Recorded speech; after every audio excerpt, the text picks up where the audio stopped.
G'day everybody, it's Taylor Swift from Supertech Electronics, and today we're going to remove a Mitsubishi Prado Stereo system. Tools you will need today is a plastic spudger and a Phillips head screwdriver. Okay, now ours is loose for video purposes, but the first thing you'll need to do is spudger each corner of the air vents out. They are held in with clips, and this one is also held in with an electrical contact, which will be plugged in there. You'll need to press the middle pin and pull that out and put that aside. Just remember to spudger the corners where the clips are. This particular one's got one missing.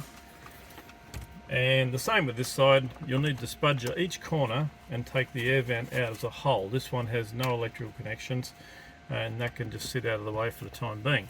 Now that we've taken out the two air vents, we can grab this. This section here also has to come out. But we're going to grab the whole thing, and the bottom one will come out with it.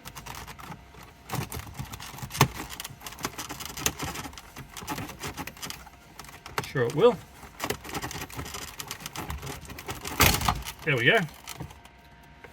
And that whole part can be electrically disconnected by pressing the middle pin and pulling it towards the front of the car.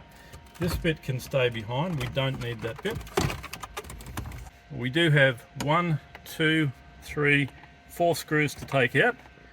Use a magnetized screwdriver to remove them.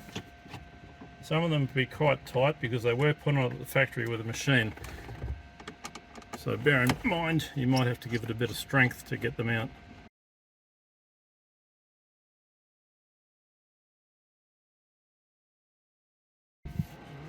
Now the whole radio will come out as a whole. It is connected electrically, so we'll need to unplug all the electrical connections.